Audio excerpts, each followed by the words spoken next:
Hello and welcome to the Business English Podcast. I'm Rob.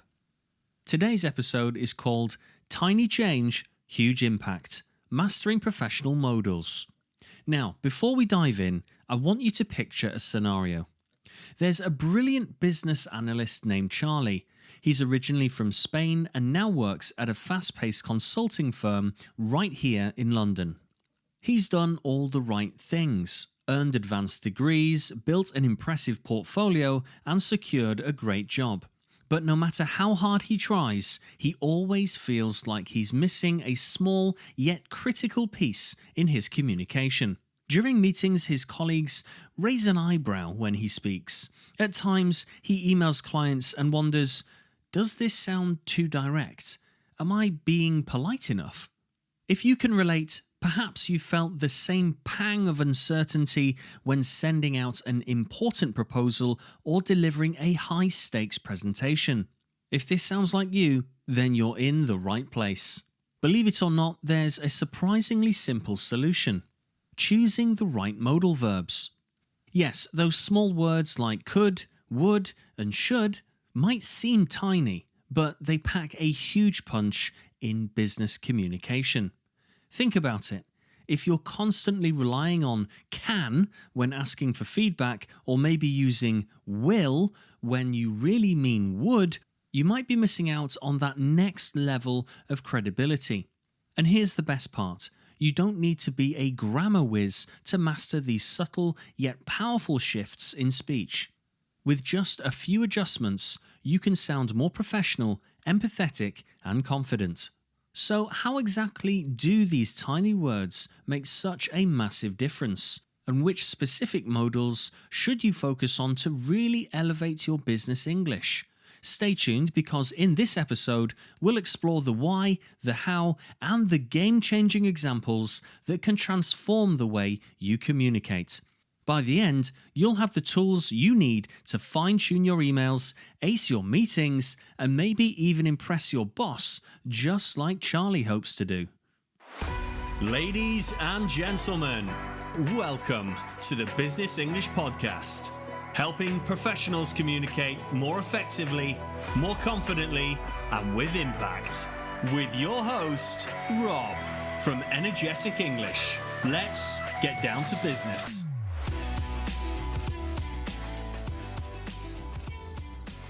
Now, in this section, I want to shine a spotlight on something that often goes unnoticed but can completely transform how others perceive your professionalism. Modal verbs. Now, we've talked about Charlie, our hard-working analyst from Spain, who struggles with sounding less polished than he wants. But why should you, personally, pay attention to these tiny words? Imagine you're in a crucial meeting where every word matters. You need to present an idea that challenges the status quo. If you say, I can give you another option, it might come across as simply stating a fact. But if you say, I could give you another option, your tone is suddenly more open, more inviting, almost as if you're offering a choice instead of pushing it. That small shift can set an entirely different tone for the conversation. And it's not just about politeness, although that's definitely a perk. It's about creating a level of trust and empathy. When you use could, would, and should, you're indicating that you value input from the other person you're speaking with. It's like adding an invisible handshake to your sentence, showing collaboration rather than confrontation. Let's take a closer look at how this plays out in real-world business scenarios. Firstly, meetings and presentations. Picture yourself giving a project update. Saying, "We can do this differently," is direct. It's a statement of possibility. But "we could do this differently" subtly invites others to join the discussion. This can motivate team members to share their ideas, leading to a more dynamic, solution-focused meeting. Secondly, emails and proposals. How about sending that next project proposal? Instead of writing, "I will send the revised budget," consider, "I would be happy to send the revised budget." Notice the shift in tone. One sounds assertive, bordering on directive, while the other shows a willingness to help. It's a small tweak that can turn a simple email into a cordial exchange. And thirdly, negotiations and client calls. Here's another scenario. You're negotiating with a potential client. A direct, "we can meet that deadline" might sound straightforward, but "we could meet that deadline, let's discuss the details" hints that you're open to collaboration. It keeps the conversation going and invites the other side to reciprocate. So why is it so crucial to master these professional modals?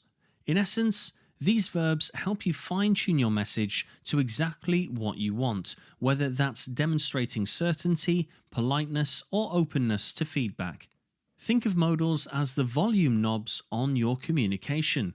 Turn them up or down to set just the right tone, whether you're in a high-stakes pitch or a casual team chat. But here's the real kicker. Using the wrong modal or relying on one single modal all the time can make your communication feel flat or even abrupt. That's why it's vital to learn how to choose the right one in the right situation. What if you knew exactly which modal verb to pick every time to strike that perfect balance between confidence and courtesy? Well, stay with me because in just a moment I'll walk you through not only how to form these modals correctly so they flow naturally off your tongue, but also when to use each one for maximum impact. Think of it as a behind-the-scenes look into the secret code of truly professional English. Ready to find out how these subtle but powerful shifts can radically elevate your business communication? Keep listening and we'll explore everything from the mechanics of modals to the key phrases that can make you stand out in the boardroom and beyond.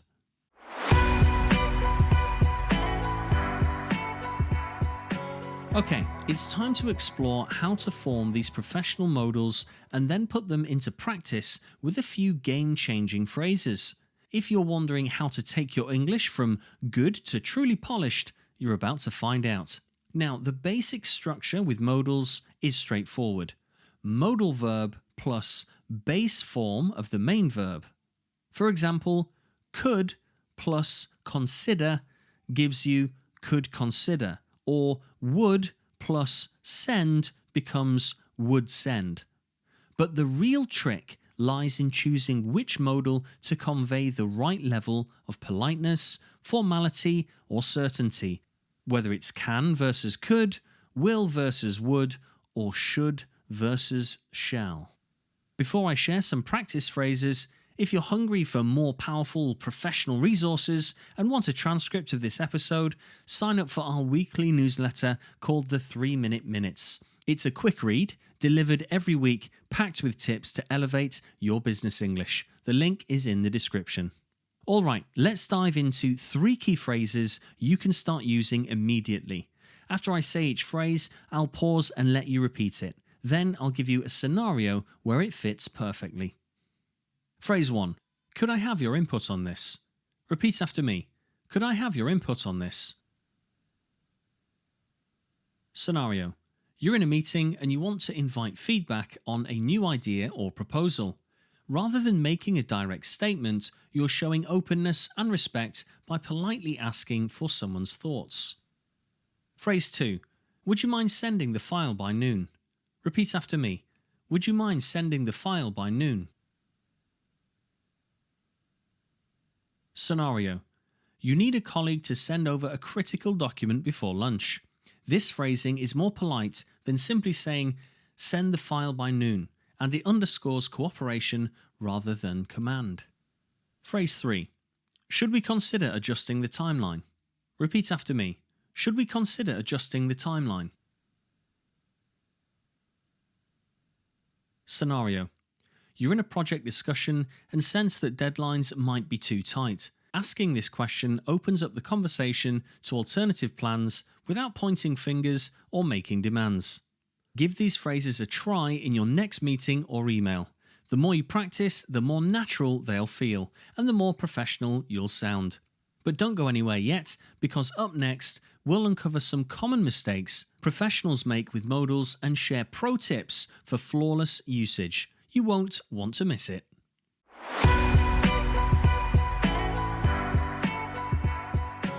Now that you've got a handle on how to form and use those professional modals, it's time to look at some common pitfalls and how to avoid them. Because the truth is, if you're not careful, even the best intentioned sentence can come across as rude, abrupt, or unclear. Let's make sure that doesn't happen to you. Firstly, overusing can. A lot of non-native speakers rely heavily on can for requests.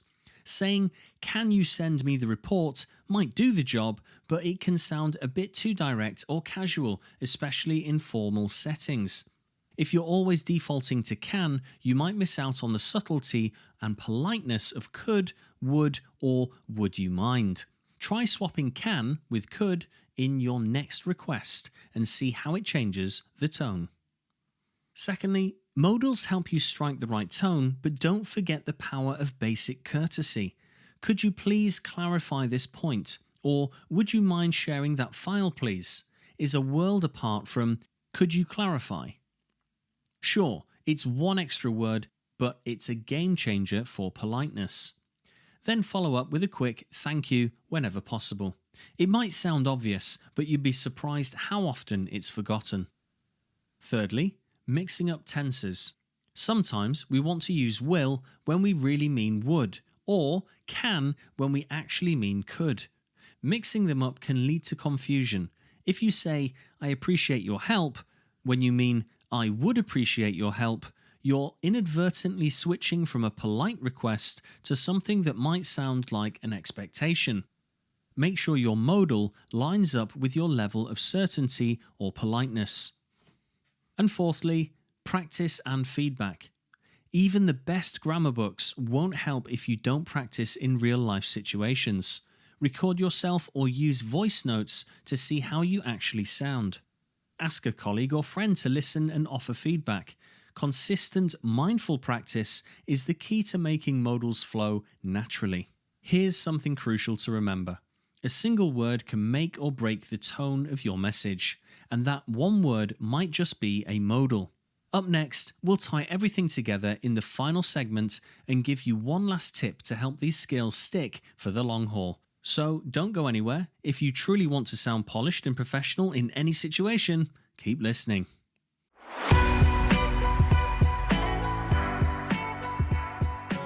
Right, we've covered how a tiny tweak in your language can have a huge impact on your professional image, whether you're in meetings, negotiations, or firing off emails. Now it's your turn to put these insights into practice. Remember Charlie, our business analyst from Spain? He discovered that mastering modals like could, would, and should unlocked a new level of clarity and respect in his workplace interactions. If Charlie can do it, so can you. Next time you need to delegate a task or discuss a project timeline, try slipping in a gentle modal instead of a more direct can. You might be surprised at how much more responsive and engaged your co-workers become. If you found today's discussion helpful, don't keep it to yourself. Share this episode with a friend or colleague who wants to communicate with more confidence. And if you haven't already, sign up for the 3-Minute Minutes, our weekly newsletter where you'll find quick tips and insider tricks to keep your business English sharp and effective. Until next time, I'm Rob signing off from the Business English Podcast. Keep practicing, keep refining, and of course, keep it strictly business.